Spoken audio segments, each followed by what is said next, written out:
Hello and a warm welcome. Today is the first episode of a new segment on the content called the Content FT, in which I'll be accompanied by various guests from the sporting world to have a good old footballing debate. Today, I'm glad to say I'm joined by two wonderful guests. The first is a presenter and a massive Spurs fan, Miss Abbi Summers, and secondly, I'm joined by sports journalist and Leicester City fan, Mr. Ben Jacobs. Before we get into it, how are we both? All okay? Yeah, I'm good, thank you. Thanks for asking me to come on. I was doing a lot better until I saw the visuals and realised there was a Manchester United shirt right behind you. So now I'm in a less good mood than I was when I agreed to do this chat, but we will strive on. Well, look, I think maybe a couple of weeks ago, it would probably be a little bit more sore for you, but you've beaten in the FA Cup. You're looking good stead to get to the final, so I think you've won on that particular front. We'll get straight into things, really. We'll start with you, Abbi. If we could just sort of touch on a bit of a review for Spurs. It's been an up and down season, and as Ben's alluded to, I'm a Man United fan, so I know firsthand how life can be under Jose. So what's it been like from a Spurs perspective, and are you a Jose fan? I wouldn't call myself a Jose fan. I'm very much on the fence, as much of a cop-out as that might sound. I've been one of those fans that hasn't really been Jose in or Jose out this season. Didn't really understand the appointment when he first came in. Last season, I definitely wasn't on the bandwagon. I was a very big Pochettino fan, and, I didn't think he deserved to get the sack. And when Jose came in, for me, it seemed a bit like a marriage of convenience for Daniel Levy, who's someone, he'd always wanted Jose. And for Jose, it was his last chance to kind of dine at the top table in England in the Premier League. Ben, for yourself, how is it then? Obviously, for the last 5, 6, 7 years, it's been a roller coaster, to say the least. But in terms of longevity, it really feels like Brendan Rodgers is putting in some foundations, not just to sort of secure consistent European football, but also to maintain even a Champions League spot, a top 4 every season, it looks like. So how does it feel, obviously, having a manager in the past like Ranieri, who's got you incredible success that I'm sure will stay with you for the rest of your life? But in terms of Rodgers, is there really anyone that you can think of in world football at the moment that's available that could do a better job than Brendan is at the moment? I don't think in a club like Leicester's size, Rodgers now is in that same mentality as Jurgen Klopp, where he deals with players on a one-to-one basis, as well as developing foundations and a strategy for a club like Leicester over an entire season. And Leeds fans may add Bielsa into that category, but obviously he's got a very different kind of mentality, both in terms of his personality and his tactics as well. But Rodgers is kind of the anti-Mourinho in many respects, and I don't think that was always the case. I've known Brendan since his days at Watford, and then Liverpool fans will have mixed reviews ultimately about what he did in terms of laying foundations and how he was as a character and a manager, both behind closed doors and within the media landscape as well. But what Brendan's done really well, and you don't see this too often, even from a modern manager, is that every club he's gone to, he's learned a different lesson. So some managers, and I do think Mourinho falls into this category, come into a football club and they bulldoze that football club according to their style, their tactics, their way of doing things. And of course, when you've got the ego and when you've got a CV that shows you've won trophies, a lot of clubs are happy to go with that. But Brendan Rodgers has adapted. He's well aware of what Leicester's strengths are, but also what some of the limitations are. And he deserves a lot of credit for naturally bringing the young talent through that was already at the club. And I think that there's one or two strong examples of that. James Justin, for example, and Harvey Barnes is another one who might be a contender for Leicester's player of the season. And James Maddison too, who we knew when he arrived at the club had the swagger and had the ego, but Rodgers has turned him into a very amenable, amicable team player on and off the field, but he's still got that swagger and the flair that you need to play in his position and the self-belief to succeed and come up with that moment of magic. So we knew before Rodgers joined that he'd be able to develop young talent. And then the other aspect was, could he bring in younger names, less known names that could gel into the squad? And some of the signings have been absolutely outstanding. Timothy Castagne is one of them, who's now back from injury and was blistering at Atlanta and has fitted into the Leicester side really well. And another one that Rodgers has developed, particularly in the back end of this season, is Kelechi Iheanacho, who was a bit part player for Leicester and predated Brendan Rodgers' time at the club. And what he's done with the injury to Ayoze Perez is really developed Iheanacho, given him the confidence. And make no mistake about it, Jamie Vardy is in a goal drought at the moment. He's struggling. He's arguably past his peak collectively across the season, even if not individually at any point. Vardy can be Vardy, but it's not that same consistency as in seasons gone by, despite the fact he's still got a very healthy goal tally. And Iheanacho is coming back to the potential he showed at Manchester City, and that's down to Rodgers as well. So ultimately, I think that Rodgers is the right fit for Leicester. He's the right manager for this team. He's got that personable nature. He works with players individually as well as collectively. But you also have to give Leicester City's Thai ownership group credit. They've been through so much good and bad, as you alluded to, over the last 6 and 7 years. And what they do consistently is back the club, support the club, have an affinity with the players and the fans, make sure they go the extra mile. They're always patient. They're always funding the project. Don't forget, Leicester have also had a brand new training facility recently open as well. So when you combine everything, the future is very, very bright for Leicester, and long may it continue. Most definitely. And I think it's a case, obviously, with Leicester, as you've mentioned, various names. There have been a lot of standout performers, not just for a few games, but over the course of the season. But in terms of Spurs, although, as we've said, you're either Jose in or Jose out, or in some cases you're on the fence. But I think what you can most definitely give him credit for is improving Harry Kane, which initially didn't really seem possible because of obviously the performances, stats, everything. He was nothing short of sensational beforehand. But now he has, as he promised to do so, took him to the next level. So who for you would be the Spurs player of the season? Harry Kane, by a country mile. I think if you take Harry Kane out of that side, Spurs really, really struggle in terms of quality and, consistency of any kind. He's a leader, and I think Spurs have lacked a lot of leadership this season, especially at the back. I think losing someone like Jan Vertonghen last season, and, I was very much, I felt like Toby or Jan had to go, and I think we'll see Toby probably move on this summer. But I felt like when Jan left, I feel like we didn't quite have someone who could come in, organise the back, have that leadership. And I still think that's been a massive issue for Spurs. But back to Harry Kane, I mean, like you said, if anything, Jose has improved someone that was probably, at the top of his game anyway. But he's just outstanding, and he's kind of developed in his new role. He drops very deep. He picks a pass. And then you see him shoot up, and he's there to tap it in the back of the net, which is unbelievable when you look at how well-rounded he is as a player, as a striker. For me, he's the best in Europe. I don't even care to debate that with anyone. And that's not even being biased. I think that stats don't lie. You just have to look at those as well, and they'll tell you all you need to know. Most of the squad is probably below par where it needs to be. It'll be very hit and miss whether or not we qualify for Champions League, despite only being in and around fourth. They're out of the Europa League, so there's no trophy there. We've got a very difficult cup final against Manchester City. So everything they have built the club, and you take Harry Kane out of that, there's not much that's that desirable on the pitch about Spurs. Harry Kane is just indispensable to Spurs. He's just been outstanding. Definitely. And I think it's quite a unanimous thing, really, to say that Harry Kane is the player of the season at Tottenham. But as we said just before, for Leicester, it seems quite tough to sort of decide who is the best player. I mean, potentially for me, maybe I'm being a bit biased considering I'm a Coventry boy and so is he. But for me, I do believe it is James Maddison. The swagger he brings, just that extra drive, especially, going forward. And he's adapted his game not just to be that number 10. He can play a little bit deeper, get involved in the build-up play a little bit better as well.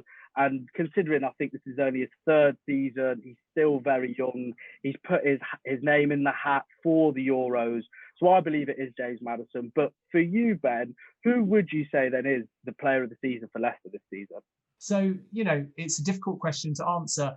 You have Maddison, like you alluded to, who will always stand out because he's significantly improved and he's scoring more goals. And he reminds me of Mahrez after 2 or 3 seasons at Leicester, who also wasn't getting enough goals, was largely staying out wide, didn't have as much structure to his game. And then suddenly, out of nowhere, cutting field a lot more, took a lot more of the set pieces, realised where the goal was alert to the teammates to provide more assists. And Maddison's sort of following that path, even though in terms of positional sense, he plays in a much more central position. He's realising when to assist, when to score. He's maximising deliveries from set pieces. So he's definitely a contender as well. As I said earlier, Harvey Barnes, for me, has had huge improvement at Leicester this season, is getting box to box, is tenacious, is also a team player, is proving that he can score big goals as well. So he would also be a name to include, and Yuri Tielemans as well, who I've been hugely impressed by. And I think there'll be a number of clubs potentially all around Europe looking at him, a big unsung hero for Leicester, can weigh in with a goal or two, again, can get box to box, can be really disciplined and can be very versatile. So I would include him in the mix as well. When player of the season comes and is officially voted for, I think you're going to get a lot of split votes and a lot of debate amongst Leicester fans. But if I had to pick one, it's probably Harvey Barnes or Tielemans maybe for me, with Maddison not too far behind. I think what we can most certainly gather is there's a group of players who are just so promising for the future, and not just for next season, but beyond that for the years to come. And it takes me actually quite nicely on to what everyone's mind will slowly start to turn to as we approach the end of the season, which is the summer transfer window. It's a time where everyone is excited. And considering, obviously, the season has been, although they're quite close in terms of league position, for Tottenham and Leicester, they've been sort of a tale of two very different stories. So, Abbi, starting with you again. In terms of additions, who would you like to see come in through the door? Not necessarily any particular names, if you don't have any, but in terms of positions, what would you say really need to be addressed in the summer? Defense. I mean, it's there for everyone to see. In black and white, it is abysmal. Everything starts with the spine of your team, and for me, Spurs do not have anything at the back. I have a feeling Hugo Lloris will move on. He is a very good keeper, but I think it's probably run its course between us both. I just have this feeling. I don't know who will bring in. I think good goalkeepers are very expensive. They're very hard to come by. So I think that will be an interesting position to see if he leaves out the door. But defensively, it has to be at least two for me, centre halves. Eric Dyer for me is not a centre back. He might think he is, but he's not. And I think that Pochettino did wonders for him, putting him midfield for those years, because at least we got to see a side of him that did do well. For me, Davinson Sanchez, he's been there. He's made 100 appearances now for the club. And I'd say outside of that first season when he was playing with Jan Vertonghen, he's really not been up to the mark since. There's a lot of questions over Serge Aurier, who I actually personally think has improved under Jose Mourinho. That's one player I actually think has definitely come on since Jose came in. And then you look at Matt Doherty, another signing that has gone horribly wrong. I think no one expected the Matt Doherty we've seen this season after seeing him all those years at Wolves. So whether or not they'll try and shift him or keep him there, I don't know. But I think that that right back position is still not right, and it hasn't been since we sold Kyle Walker. I don't think Kieran Trippier was the answer either. But what we've got now tends to make Kieran Trippier look a far better option that we had. Of course, I would love Sergio Reguilon. I see no issue there. But for me, it all stems from the back, and I think actually this summer, in keeping Harry Kane, I don't think Harry Kane will go. I think that we will really outprice him, especially with COVID. I think it would be in our favour. We all know what Daniel Levy's like. He is a hard taskmaster in the boardroom. He's just not going to let Harry Kane go for anything less than probably 170 or something outrageous. And, rightly so, because to Tottenham, Harry Kane is absolutely priceless. I said it earlier. He can demand whatever he wants because he's in the contract. And I think that if Tottenham have to sell someone this summer, in terms of a big name, I do feel it would be someone like Son. I think you get a lot of money for Son, between 70 to 90 million. I think that if it comes to the fact that we have to sell a key player, I feel out of the two, it would be Son. And that's not me saying I want Son to go. Of course I don't. I think he's outstanding. He walks into pretty much every side across Europe as well, despite the little drought he's on at the moment. But I feel that if they have to generate the money from somewhere, then that's where it probably would come from. And we may have to do that in order to actually get the quality of defenders in that we need. You know, there are good defenders up and down the Premier League. If you look at somewhere like Brighton, Lewis Dunk. But again, someone like Lewis Dunk, he's going to cost you 40-50 million. And I feel we need 2 centre halves. I like Joe Rodon. I don't think he's ready. I think he needs someone beside him with experience. And when I watched against Newcastle on Sunday, I had no issue with him at all, really. You know, but I don't think that him being partnered with Sanchez helps. I feel that Sanchez gets pulled all over the place. I like Tanganga, but again, for some reason, Jose likes to play Tanganga, you know, in the fullback position instead of centre back, and none of us can quite understand why, because every time we've seen him at centre back, he looked great. So I can't foresee him going back into that role while Jose's there. But a lot of question marks are going to be over if Jose is even there in the summer, and that's what everyone's really. I guess that's what everyone's hoping for, that he might not be there come the summer. And it's going to be really interesting to see what happens, because the season can go one of 2 ways from now. And, you know, we could finish top 4. It's definitely not out of the realms of you know, probability. It can happen. Do I think we will? No. Do I think we deserve to? Probably not. But we could. And also we could win the Carabao Cup. Do I think we will? Probably not. But we could. And, you know, if you have both those things and you win the cup and you finish top 4, then you could arguably say we've had the most successful season we've had in years, because we've actually won a trophy and we've finished in the top 4. But it's a lot of ifs and buts. And if that happens and you know, comes to the summer, a lot of people will be very disappointed, because I think they'll see Jose, you know, for another season or beyond that. But if it doesn't happen, then we have a big debate, because do you sack Jose? You know, he's a lot of money. He's on £15 million a year. We'd be looking at, you know, 45 million to sack him, which is money we need to invest in that team. So it's going to be a very interesting end to the season and big decision for Daniel Levy, because I think if he looks back at the moment, his decision to sack Pochettino was definitely the wrong one.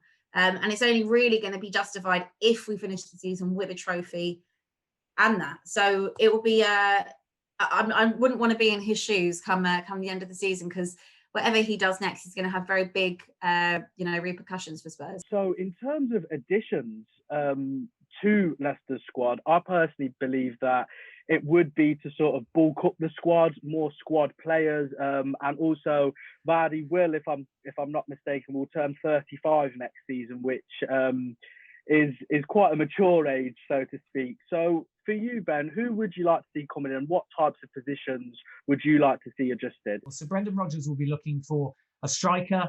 To be honest with you, I take Harry Kane back at Leicester. Who wouldn't? I don't think that age has to be a factor. I don't think you have to only look at 25-year-olds, 27-year-olds or under. I'd look at a Danny Ings as well. But I also think that we'll be looking for another midfielder, and a Naby Keita would be one good signing for a club like Leicester. And I know that Brendan Rodgers is watching him at the moment very closely at Liverpool. Maitland-Niles is another player that Leicester are relatively interested in, as far as I understand, at the back. I totally agree with what Abbi said about a Lewis Dunk style player. But, you know, if Tottenham aren't going to fork out 40-odd million, Leicester are not the club just to chuck 40 million either. And it's important to note with Leicester that when they have spent that kind of money, it's because they've been savvy and got astronomical fees for, say, a player like Harry Maguire, and then they free up the financial funds. But even if Leicester qualify for the Champions League, they'll learn their lesson after they won the Premier League, when they suddenly found themselves in new territory and Ranieri spent silly money left, right and centre on Islam Slimani and Ahmed Musa, and they all flopped comparative to their price tag. And I think Rodgers won't add unless it actually provides value to the squad, because now he does have a slightly bigger squad than Ranieri did when Leicester qualified for the Champions League after they won the Premier League. So I think it's really important for Rodgers not to rock the boat as much as Ranieri did in terms of personnel. And by the way, if you don't mind me asking Abbi as well, before you move on to the next thing, I think Dele Alli could be somebody that Brendan Rodgers could take and make the best out of at Leicester. I don't know whether you think it's a case of Mourinho goes first and Ali comes back into the fold, or whether as a Spurs fan, you're quite happy to see Ali go. But I think Ali plus Leicester plus Rodgers would be a good fit. Dele Alli's an interesting one, and yeah, you know, it's good that you mention it because I hadn't actually touched on it. You know, it's one of those things where it's a bit sentimental now, and I feel that the fans, you know, I think personally this predates Mourinho because under Pochettino, Dele Alli had declined, you know, and I think people need to remember that this is nothing, you know, this is not something that Jose has literally just brought out of nowhere. A lot of people were slagging Dele off still under Pochettino. We weren't seeing the heights he was hitting, you know, within those first 2 seasons. And that is also down to the player, not just Jose and his management of it. Because we saw Dele have a bit of a resurgence when Jose came in, you know, had the arm around him, the Dele, are you Dele's brother banter and whatnot. And again, he fell off. So I was aware he was going to PSG at Christmas time, and it was all, you know, everyone was happy with it apart from Daniel Levy. And I think that Daniel Levy didn't want to cash in on Dele Alli just yet. I think he felt there was potentially a relationship worth salvaging, a player worth salvaging, because I don't think he wanted a situation like when Jose was at Chelsea, the selling of De Bruyne, you know, where he goes to another club and, you know, he absolutely hits the ground running, and you know, we've lost out on that player who was very who could have been a game changer for us. But I feel that I'm at a point personally now when I watch Dele, and I think that from a sentimental point, I can appreciate how good of a player he was, how good he was for Spurs. His link-up play with Kane in those first 2 seasons was, you know, outstanding. But I don't feel we're going to see much more of Dele Alli at Spurs. I think that he does need to go elsewhere, and I don't begrudge him for it or anything. And I think that he needs to go elsewhere so he can fall back in love with football, so he can, you know, develop his own game back to where it was. He's still young. He's still, you know, good enough to do that. But when you look back and you just watch the decline from, you know, and I'm thinking it's already like maybe 4 seasons ago now almost. It's been slowly going like this. And it's not just a Jose thing. Maybe it's just, you know, coming to a head now, but it was happening under Pochettino as well. So for me, I think that, you know, Dele going somewhere else would be ideal for him as a player. From that perspective, yes, Brendan Rodgers would be a fantastic coach. He's a real man manager. He could probably get the best out of someone like Dele Alli, you know, or again, a move to PSG. I think he'd fit right in that style of play, you know, not to be horrible about, you know, Liga, but it's a bit of a slower league. You know, Dele's not exactly the paciest kind of guy. He'll have time on the ball. He can pick the pass. He's got time to think about things. Whereas in the Premier League, you see him all the time when he was playing more frequently, the frustrations, you know, the arms in the air. He's, you know, because he wants to do things, but, you know, you don't have the time to do it necessarily in the Premier League. And I feel that he probably needs a fresh start, maybe in a different country, to, you know, find out and you know, regain what everyone loved about Dele Alli. Because at one point he was like the first name on Spurs team sheet and a shoo-in in the England squad. And now he barely gets discussed in both contexts. And he's got time to research his career. It's just whether or not he wants to do it. The final question which I wanted to ask you both is most certainly going to put the cat amongst the pigeons.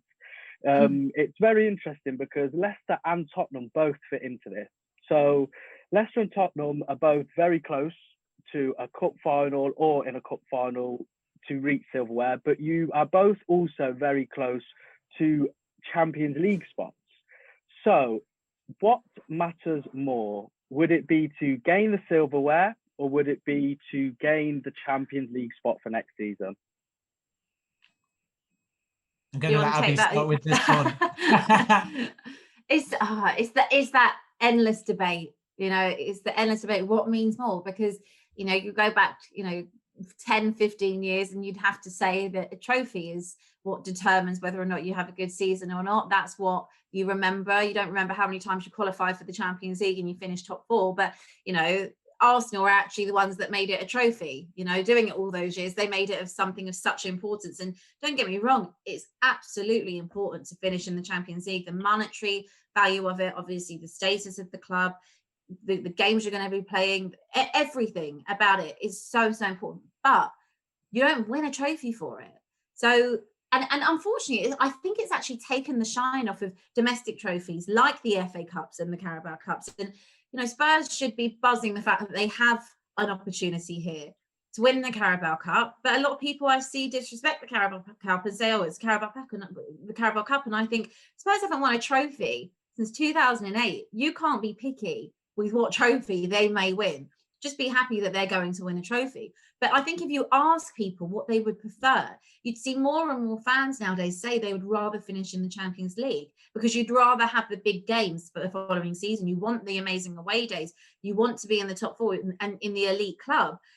But if you're never going to win the Champions League, and of course Tottenham have got to the summit and didn't get past it, you know, is that going to happen again in my lifetime? Honestly, probably not. I can't foresee it unless, you know, we get taken over by, you know, a Man City of sorts, or, you know, a Roman Abramovich that wants to put loads of money into the club. Don't get me wrong, we have an owner that could match Roman Abramovich, just, you know, Joe Lewis doesn't want to. And I think that, you know, when I look back, am I going to just always think of the Carling Cup we won in 2007 and nothing else? So for me, I think it's really important that Spurs win a trophy this season. And I said it at the beginning of the season, I didn't ever think we were going to finish top four. I even looking at this, even after that transfer window in the summer, and everyone thought, what an amazing window you've had, could you do it? I still didn't think that we would necessarily finish in the top four. It wasn't a given, but I always said, for me, Spurs had to win a trophy this season. Not that I think it will keep Harry Kane at the club. I don't think a Carabao Cup is enough of a pull, but I don't think a Champions League spot is either enough of a pull. I think that big name players want to be always consistently fighting at the top, not just qualifying and, you know, scraping by the skin of their teeth and winning a domestic trophy. I think they want to be amongst the best. And I think that for Spurs as a club, they have to win silverware to get the duck off the back. And maybe it would push them, you know, if they did win that Carabao Cup at the end of this month, maybe it would push them into having a good final 5-6 games of the season. Maybe that would take them over the line into getting into the top four. But I do feel that trophies are still very, very important. The reason that I hesitate in answering the question is because Leicester have never won the FA Cup. We've been to a record amount of finals without ever winning the tournament. And football's been so devoid of that chemistry between fans and their football clubs, unfortunately, due to the pandemic. And it's been so soulless at times. Even watching a team like Leicester that I really enjoy, I felt kind of disconnected. So I can't even imagine what a Tottenham fan must feel not being inside the stadium, or a Newcastle fan must feel at the moment with their club in limbo. And then suddenly there's the FA Cup, and suddenly you're thinking, could we win it for the very first time? And suddenly you've got a semi-final against Southampton where fans are going to be back inside Wembley Stadium for the first ever time.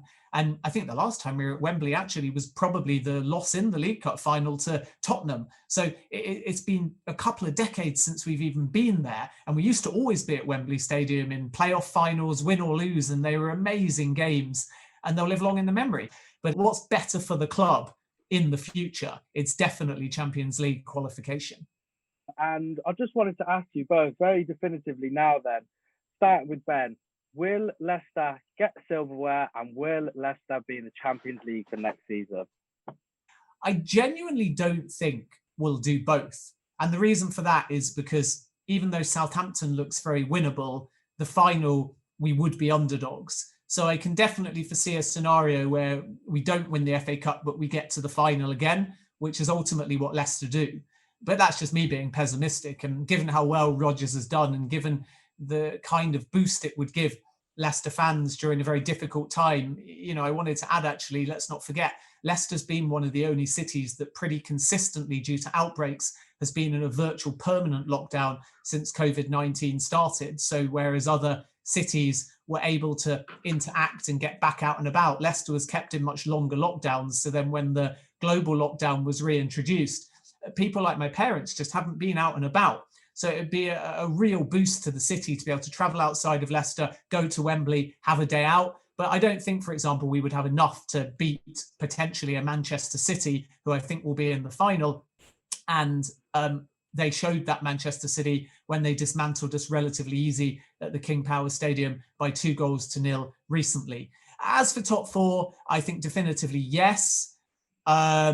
It's that home to Newcastle, home to Crystal Palace, home to West Brom. Even though Leicester have been a better side away from home, I can see us taking minimum 6, if not 9 points from those games. And if you add even 6 points to our total at the moment, it means coming into those harder games against the likes of, say, Chelsea and Tottenham, last 2 games of the season, not only will Leicester have their fate in their hands, but they're looking at scenarios where, as long as they don't lose to their rivals, they'll have enough to get over the line. And I think they'll have learned enough from last season as well to be able to do that. So I do fancy us the top four, but the irony with Leicester and everyone really contending beneath us for Champions League is it's just one of those seasons where you could end up losing your cup final and finishing 8th in the table, and in the same token, we could be 2nd in the table and we could win the FA Cup. And both of those scenarios are still reasonably possible, depending on whether Leicester win their next 2 or 3 games or lose their next 2 or 3 games. And that, I think, is what has made this Premier League season so atypical and so exciting. And I'm really looking forward to the conclusion of the season. So yes to top 4, no, unfortunately, to FA Cup, but yes, at least to an FA Cup final. Oh, God. When I look at how we're playing, it's very, very difficult for me to say yes to either. And that's not being pessimistic. That's just me being honest. And, you know, if Tottenham turn up, they can beat anyone on their day, you know, and they really can. They have the players that can do it. They do have the quality in their, you know, especially up front, that can beat anyone. You know, we've seen it. We've beat Manchester City this season. We've drawn to Chelsea this season. We knocked them out on penalties, you know, in the Carabao Cup.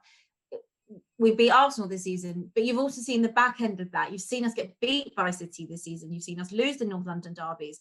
And it really just depends on which Spurs turn up in those games. I have this weird feeling that we may win the Carabao Cup. And I could maybe just, you know, I don't know what that feeling is, but there's a few people that are feeling it.